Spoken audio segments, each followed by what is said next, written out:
hadirat-Nya dan kita mau masuk lebih dalam lagi. Burung pun Kau perhatikan, dan tangan-Mu menjagaku. Dari ujung dunia sampai relung hatiku, biar rahmat dan kuat-Mu nyata.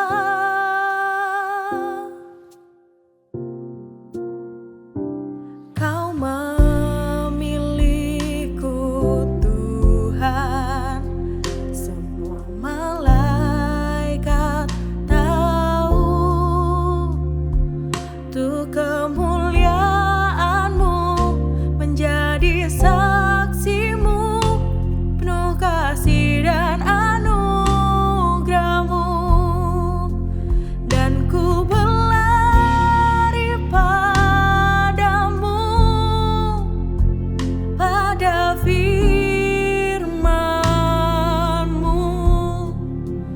Bukan kuat, bukan gagah, tapi oleh Roh Kudus.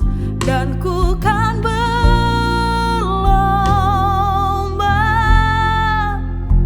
sampai ku pandang wajah-Mu, biar ku hidup dalam kasih-Mu yang mulia.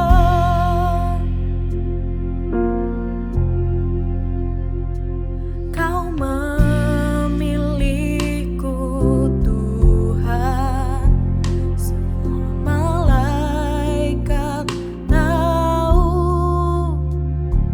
Untuk kemuliaan-Mu menjadi saksi-Mu, penuh kasih dan anugerah-Mu. Dan ku berlari padamu, pada firman-Mu.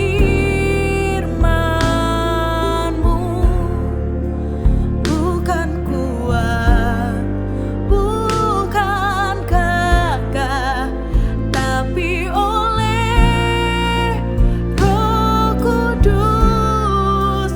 Dan ku kan berlomba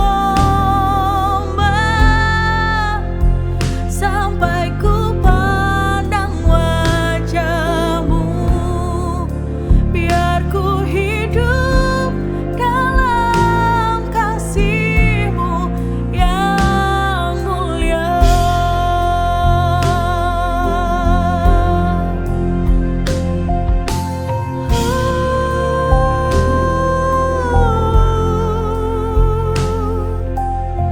Kami hanya mau berlari padamu Tuhan, hanya Engkau sumber kekuatan. Dan ku berlari padamu, pada firman-Mu. Bukan kuat, bukan gagah, tapi oleh Roh Kudus. Dan ku kan berlomba sampai ku pandang wajah-Mu, biar ku hidup dalam kasih-Mu yang mulia. Biar ku hidup dalam kasih-Mu yang mulia.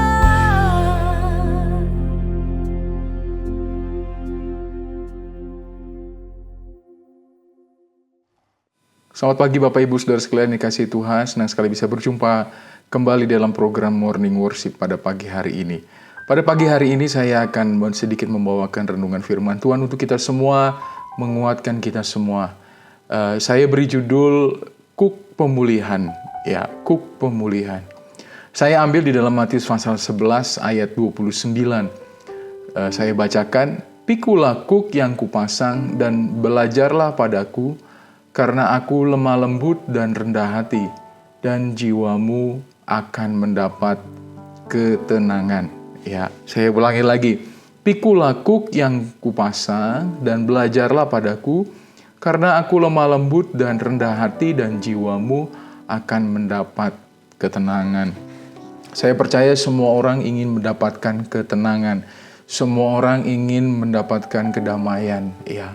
Tetapi sebagaimana kita tahu bahwa hidup kita ini penuh dengan pergumulan, ya. Mungkin ada beberapa dari kita ada di dalam penderitaan, ya, entah penderitaan secara fisik ataupun secara batin, ya. Dan itu mungkin tidak bisa terhindarkan, ya. Atau ada hal-hal yang membuat kita mendapatkan atau merasakan, ya, penderitaan itu.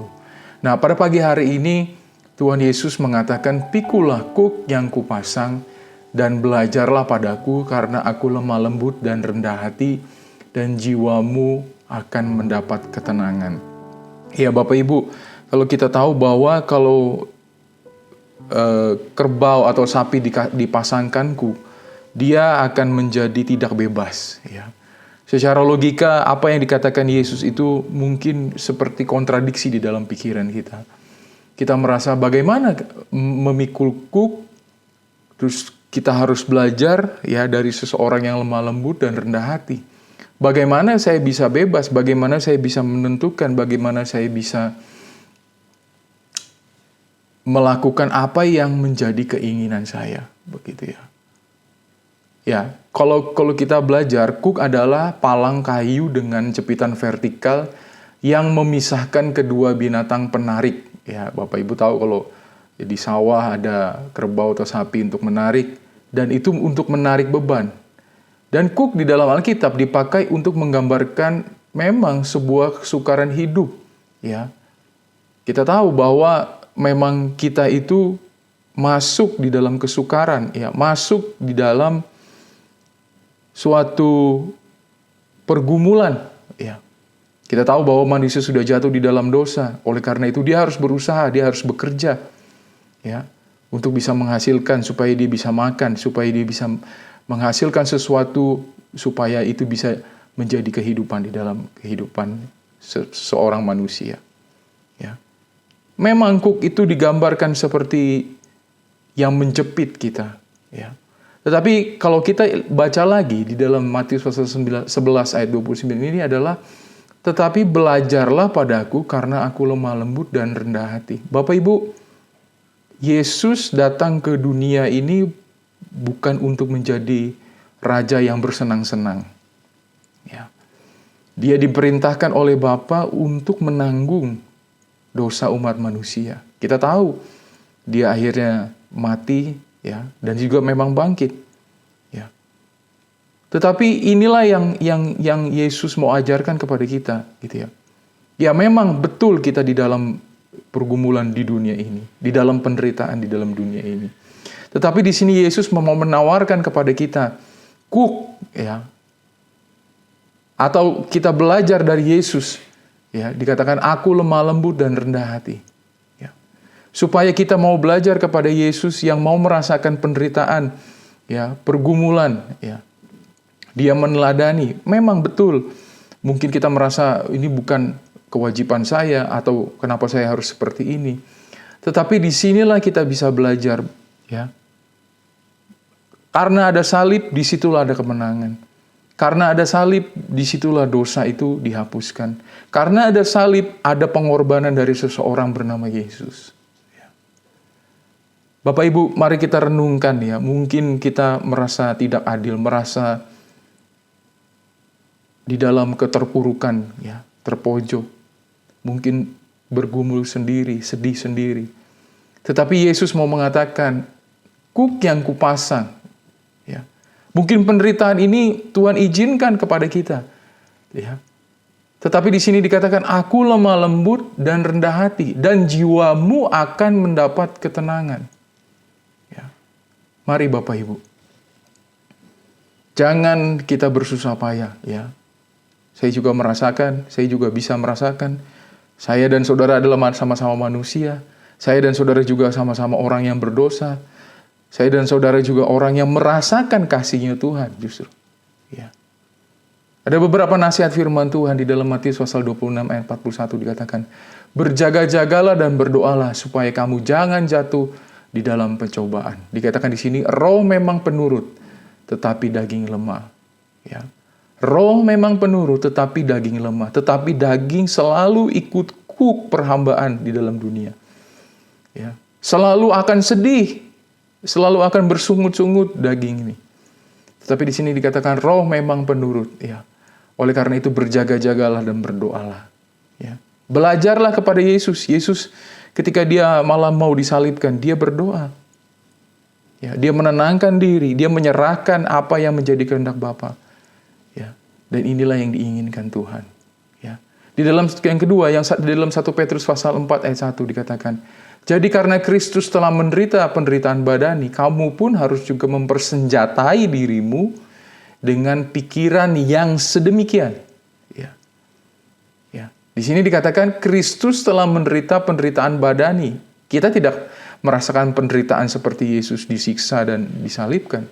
Tetapi di sini dikatakan dalam suratan Petrus, kamu harus mempersenjatai dirimu dengan pikiran yang sedemikian. Karena barang siapa telah menderita penderitaan badani, ia telah berhenti berbuat dosa. Ini terkhusus untuk manusia, orang-orang. Ya, kalau dia sudah merasakan penderitaan, ya, pasti dia tahu, oh saya tidak boleh melakukan pelanggaran lagi. Ya.